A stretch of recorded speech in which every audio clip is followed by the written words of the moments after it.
Hello, hello, hello, everybody. How is your week going? I pray that your week is going well. I really do. As for me, you guys, thank you so much for joining me. Thank you, thank you, thank you.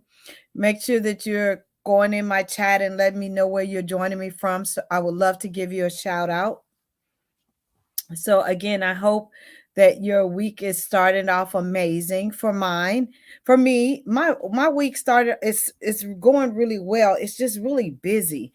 And I was thinking that around the holidays I would be getting less busy, but that's not what's happening. And so, but it's a good busy. So I am blessed that I have new clients signing up, and I'm blessed that I have new opportunities happening and the doors are opening for me. So I am so grateful. So I'm not going to even complain. It's just, you know how you're like, okay, Jesus, I thought this was, the holidays, supposed to be sitting down somewhere. But again, I am so grateful. Again, you guys, do me a favor, go into the chat and tell me where you're joining me from. I would love, love, love to give you a shout out. Thank you guys for joining me. For you guys who are joining me on my YouTube channel, I appreciate you. For you guys who are joining me on Facebook, thank you so much. I appreciate you. And so again, I hope and pray that all is going well. I went to physical therapy yesterday, and let me just tell you, y'all know I quit physical therapy, and then my orthopedic made me go back. So I'm back in there, and boy, it's kicking my behind. I'm not gonna even lie. And then with the weather going from one extreme to another, is not helping my hip. But I am so grateful to be able to walk and to move. So I'm not going to complain too much. But again, you guys, thank you so much for joining me. Make sure that you're putting in the chat box where you're joining me from. I would love to give you a shout out. And so tonight, I want to talk to you on this chat about married but lonely. And actually, this is comes from a husband in Wisconsin. And pretty much what he said is, Dr. Gail, I have been married to my wife 3 years. I knew that she was very active in many different organizations here in our city. However, I thought when we got married that she would kind of slow things down. Not that I don't want her to do the activities that bring her joy, but at some point in time, I would absolutely love to not feel lonely and married. Okay. Hello, Mr. Leo. How are you from North Carolina? Thank you so much for joining me on my channel and on my YouTube channel. Tell your wife I said hello and what's up. And so, this is something that every married person will feel sometime in their marriage. I'm just being open and honest to you. It's very common to feel lonely in your marriage. And let me just tell you, 1 in 3 couples over the age of 40 will state that they have felt lonely in their marriage at some point in time. Now, I don't know how old this husband is, but I will tell you it's very normal. Hello, Kim. How are you from Maryland? I appreciate you for jumping on. I truly do. You from, well, I'm not from Maryland, but I live in Maryland. So thank you for hopping on here. I appreciate you so much. And so 1 in 3 couples will say, or 1 in 3 married people will say that they have felt lonely in their marriage. Okay. And this is something that all of us have to explore when we're feeling lonely. Okay. And some of the reasons why we feel lonely is work, family, church, friends, social activities, different interests, lack of communication, lack of emotional connection, poor communication, not having sex, money issue, life transitions is a huge one that is going on in so many people's lives, that you are transitioning from one age, one stage. You might be taking care of parents. A lot of different transitions are happening in your life, and your spouse might be thinking that you're putting a lot of weight or a lot of time and efforts into this particular life transition, right? Day-to-day stressors, children. It could be so many reasons why you feel that you're married but lonely. Hi, Auntie Five. How are you? Thank you so much, my Texas connection. Hey, Rog. Hello from North Carolina. I appreciate you for jumping on. I thank you guys for jumping on from the Carolinas. Let me just tell you, I'm sidestepping real quick. Gil and I have a exit plan from Maryland in the next 2 years, and we've been looking at the Carolinas. So actually, we're looking at Charlotte kind of area. So if y'all have some good things for me to look into, let me know. Hello, Kelly. How are you? You say good night, Gail. It's been a while for me. Okay. Well, good night. And I appreciate you getting on here, Kelly. That's funny. So I it is a lot of things going on when you can start feeling lonely in a marriage, okay? And it's a lot of different reasons why you might feel lonely in your marriage, okay? And I could be on here all day because everybody has a different story. Everybody has a different reasons why they're feeling disconnected from their spouses. You said Charlotte is a very nice area. Okay. Hi, Angie. What you mean? What? Yes, Angie. Yes, Angie. I might be moving. No, seriously, we're gonna go visit probably in March of next year to see if we want to move in that area for real. I have to make a transition from this cold climate after I had this last hip surgery. But anyway, and so there's a lot of reasons why you might feel disconnected or feel lonely in your marriage, okay? And it's actually very normal to feel that way at some point in time. The problem is if you continue to feel this way and you don't get to the root cause of why you're feeling this way. So, what should you do if you're in a situation that you're married and you're feeling lonely? The first thing is really sit down and have a conversation with your spouse about how you feel disconnected from them. Not telling them you're the reason, but how you feel disconnected from them. Okay, it's a difference. Don't go down and say you made me feel like I'm lonely in this marriage, and I could should have stayed by myself and all of those kind of things. No, I feel that I feel lonely in this marriage. I feel like we're not connected. And I understand, i.e., from what this young man said from Wisconsin, that when he married his wife, he knew that she was involved with a lot of different things, a lot of organizations. But he thought because he put a ring on it, he thought because they got married that she would begin to pull back on some of the activities she was doing before she got married.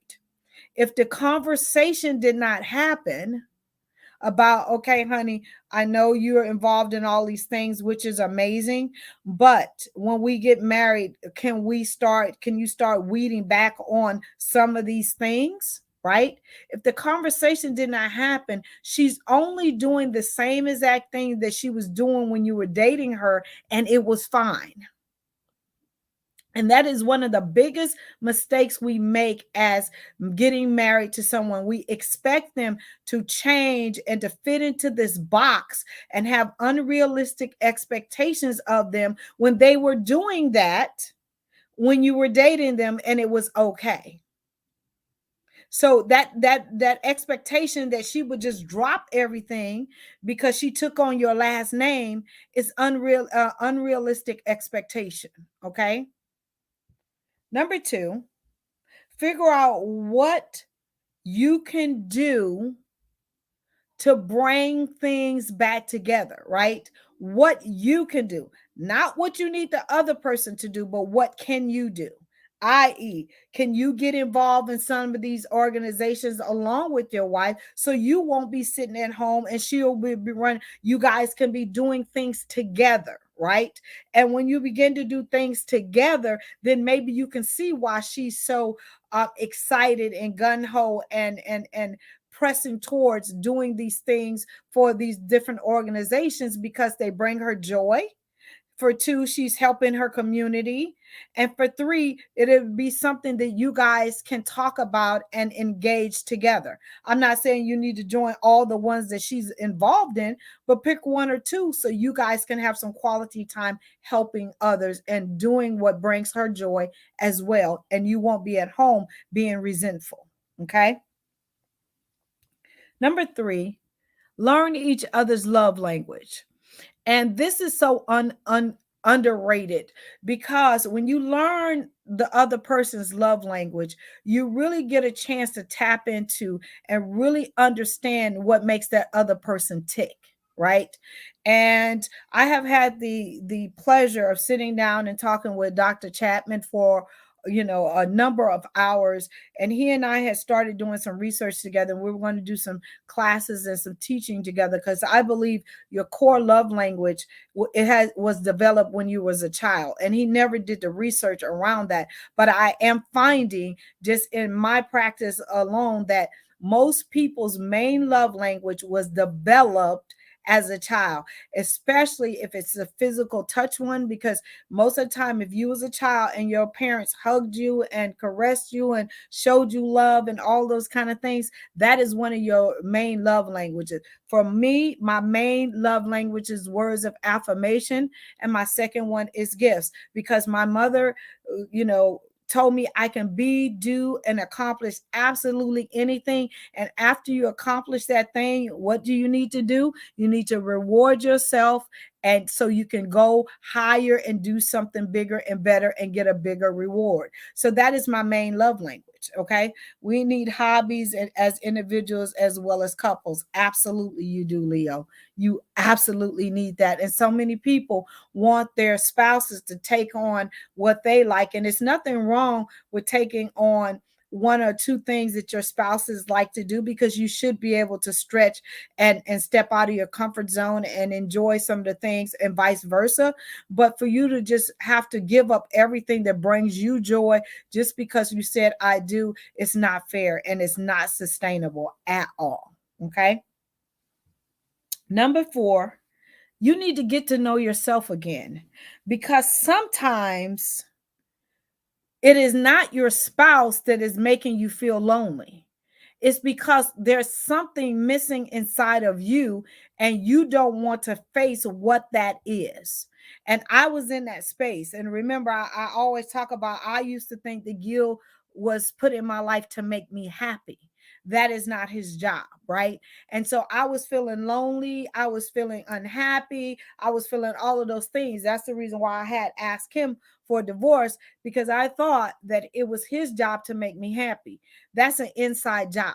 So my thing is that if you don't know what you're supposed to be doing, what brings you joy, why you are here, and your spouse has found that thing and you're feeling lonely, you might want to search within yourself and say, is this true? Or am I feeling lonely because I'm not being fulfilled in my own life? It's a difference, a huge difference. Doc, what about the idea of becoming one? I think there's a selflessness when you're unwilling to change some. When you're married, you can't just continue like you were single. I totally agree with you, Auntie Five, and I'm not saying that you shouldn't shift sometimes, but the core essence of who you are, just because you got married does not mean that you should lose the essence of who you are. Should you learn to compromise? Absolutely. Should you learn to communicate better? Absolutely. Is it all about you? The answer is no. But the core person that person fell in love with, it was something about you that made them attracted to you. And one thing that Gail was attracted to me, that I was independent, that I was I did have my own path. I was not a needy woman. But that was also not, that was also something that was um a stumbling block in my marriage, because I was so independent. I went and bought, a car without even talking to my husband because I could pay for it, right? And my thoughts was is I'm paying for it. I'm not asking you for it. Was that right? Absolutely not. Just because I'm independent, I still should consider my spouse. So you have to walk a fine balance. And yes, do you have to sometimes give of yourself when you don't think you should, or do you have to compromise, or do you have to close your mouth when you really know that you're right, or do you have to say you're sorry when you know that you're not wrong? All of those things apply. Absolutely. It is a give and take thing, but the essence and the core of who you are, you shouldn't have to give that up in order to be inside of a marriage. Okay. Right? That independent woman thing is tricky. It really is. It's very tricky. And I have to, like I said, walk a fine line. And when I went and bought a car or whatever, I would have flipped it. Gil would have when it did that to me, right? So we had to put some things in place in our marriage that we don't spend over X amount of dollars without having a conversation, because it's downright disrespectful. And I knew, well, at the time I didn't think I was disrespectful, but it is disrespectful to go buy a whole car without having a conversation. You know what I mean? And so all of those things, yes, you have to compromise. And I'm not saying don't compromise to be in your marriage. That's not what I'm saying. What I'm saying is you have to find a fine balance. So thank you so much for bringing that to the forefront.